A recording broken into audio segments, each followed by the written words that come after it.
All right, we're going to move along here, and we're going to hopefully we're going to follow standard nautical time here. Hopefully, that 5 minutes will actually be 5 minutes. Next we're going to hear from Cathleen Austin Davidson to share comments about her career. Kathy finished the Cameron High School class in 1962. She's a retired architect here in town, phenomenal church member and friend and colleague. Thank you.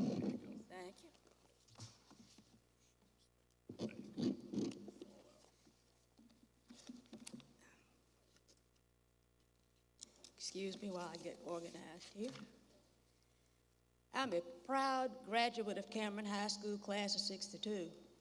I grew up in this area, South Nashville, only a few blocks from here, on Trimble, which is part of Trimble Bottom, that they changed the name to, and I didn't like it that they changed it to Chestnut Hill, but anyway.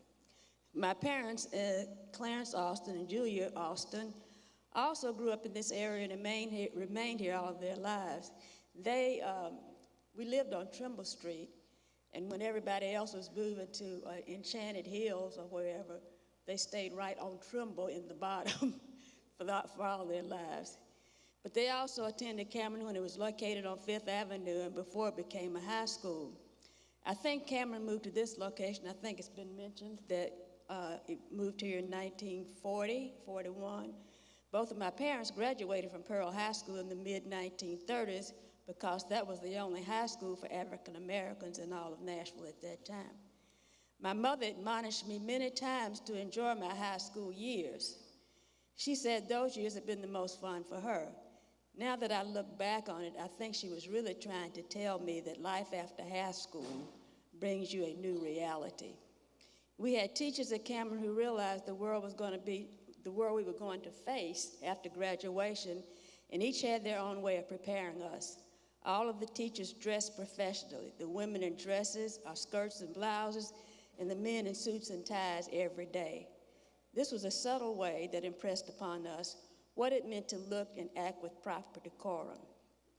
Miss Hudson, one of our home economics teachers, would stand in the door of her classroom, leaning against the door frame with her arms folded, watching the students, especially the girls, as they walked down the hall past her room during change of class. The girls did not like to walk past her because they knew she was going to be looking at them and might call you out and tell you if your skirt was too tight or too short. Mrs. Millie Washington, who's here, always looked young and petite and always seemed to have a big smile on her face like she has right now. Her appearance could make you think she was one of the students if you didn't look too closely.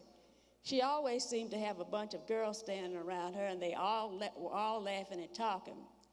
But I don't think that lessened their respect for her as their teacher. This was just the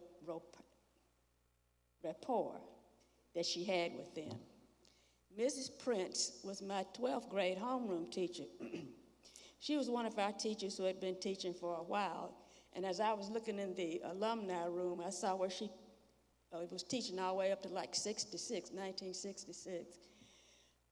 She was very matter-of-fact in her behavior. When I told my parents that she was my teacher, they could not believe she was still teaching because she had been one of their teachers. But again, perhaps she was devoted to preparing another generation for the future as long as she could.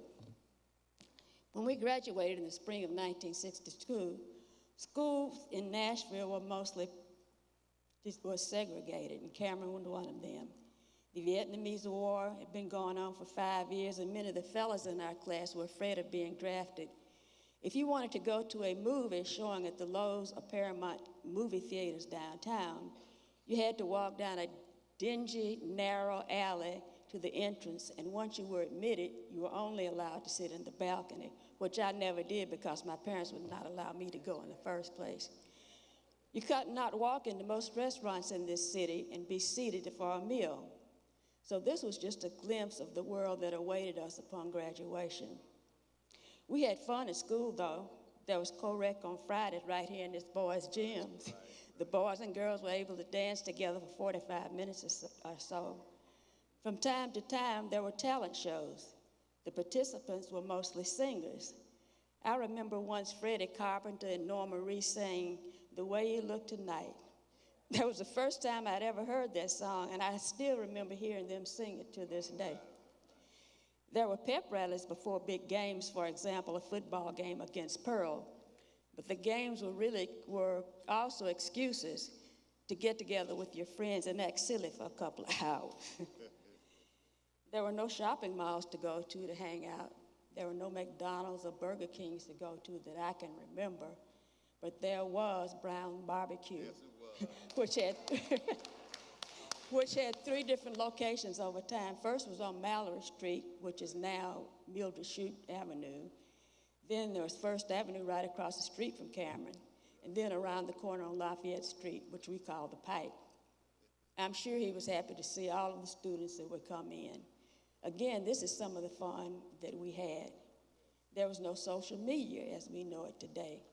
But lunch was the time when you could find out pretty much anything you wanted to know, like who was dating who, where parties were going to be on the weekend, who was going to what party and with who. You know, the important things. At lunch, all of the girls would tend to sit together. There might have been 1 or 2 boys who were brave enough to sit with them. The boys, especially the athletes, always seemed to have 3 or 4 milk cartons lined up across the front of their trays as they left the food line in the cafeteria to look where their buddies were. You either walked or rode the school bus to school, or your parents dropped you off, because very few of us, if any, owned our cars back then. Our parents needed their car to get to work.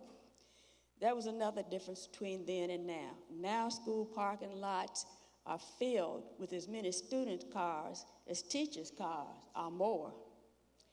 Well, my mom was right, as mothers tend to be a lot of the time. I loved high school. I loved my years at Cameron. I formed wonderful friendships at Cameron that remain dear friends today. Hail to the Cameron, to the school that we love. Thank you. All right. You did it.